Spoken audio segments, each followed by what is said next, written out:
Hey everybody, how you doing? Well, I'm back at the boat after a little bit of a absence and got some things to finish up so we can get this boat in the water.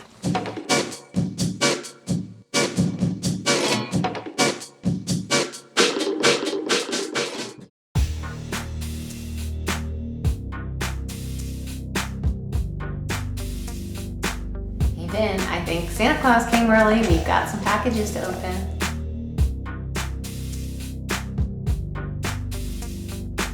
So let's find out. I bet this is a zinc.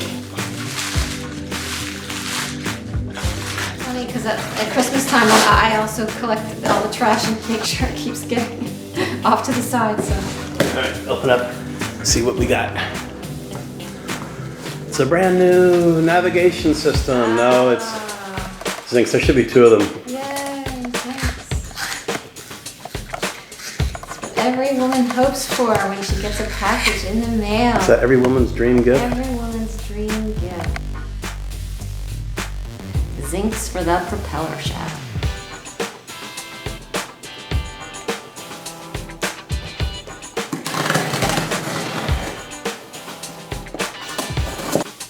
All right, you can open that one. Ah, galvanic isolator. Oh, is that on your wish list too?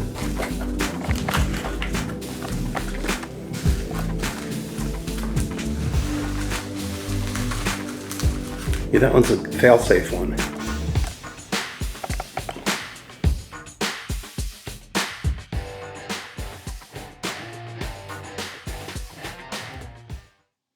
One of the earliest instances of galvanic corrosion was found in the British Navy in the mid-1700s. In those days, hulls were made out of wood, and these really gross teredo worms used to eventually just corrode the wood and just sink the boat, basically. So they decided to try putting some copper on boats, and that's when they began to hammer in these sheets of copper.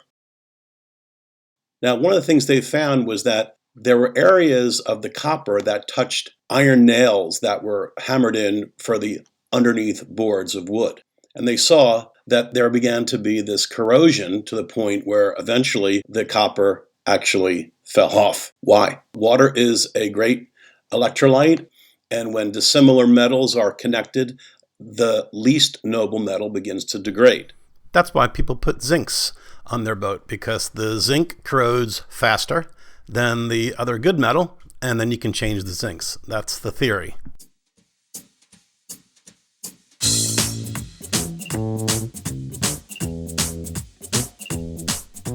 So I'm heading back down to the boat because I got a lot to do to get this boat back in the water, and the sooner I get it in the water, the sooner Amy and I can move back on board. But the main thing is I got to fix the internet system. The hurricane brought some leakage, and I've been blowing a lot of fuses, and without internet on board, Amy can't work. So we're kind of stopped up here for a minute. So hopefully I can get this squared away now. Well, the first thing I needed to check when I got on the boat was why our internet system is not working. After the hurricane, 2 times in a row, the fuses blew out. And it did seem like there was a little bit of water from the hurricane. I thought I'd just order some new fuses and pop them in, and hopefully there's no problem. So we'll see. I did get the fuses, and the area did seem dry now. I've put a fan on it and kind of dried it all out. But then when I put the fuse in, it was the wrong size. So no internet. And I need to get the internet working because Amy works on the boat using the internet full time.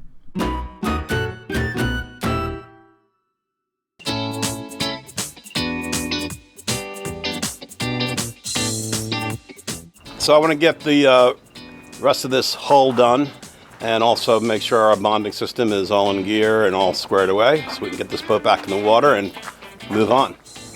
If you notice, there's lots of like these streaks. That's because just after I put on this first coat of ablative paint, the hurricane came. We had lots of rain and, well, that's okay. I have another gallon. I'm going to put my second coat on anyway, and I don't think it's going to be a problem.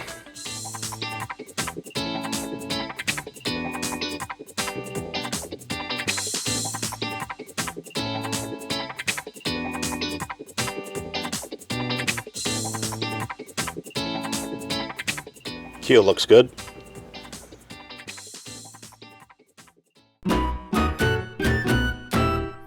All right, well, back to galvanic corrosion. My propeller, this does look like there's been some corrosion, that kind of light coloring. So the first step is we're going to put on new zincs. And I'm pretty sure the reason I was starting to get some corrosion was because the black grounding wire that goes into my bonding system, I accidentally pulled out, and just 2 weeks worth of that began to really show a difference when we took the boat out of the water. So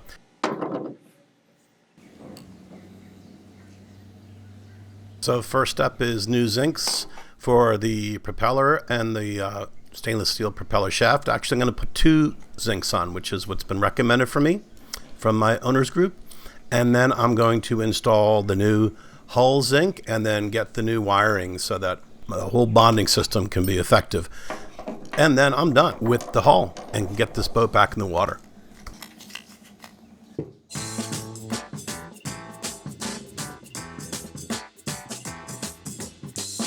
Those are pretty cool pure copper little ball bearings in the middle of that, so they can make that excellent connection with the propeller shaft. That's pretty cool. I've never seen zincs that are like that. So I put on the first zinc, tighten it up.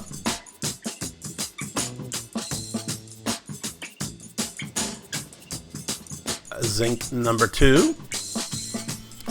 And then I'm also going to put a stainless steel clip just to hold it in place, because those zincs get all deteriorated. I don't want them shifting down into the cutlass bearing. The cutlass bearing is what lets water go through that propeller strut to lubricate. So here it is. 2 new zincs. Going to clean up the propeller shaft a bit more, and I'm going to treat the whole thing with anti-fouling.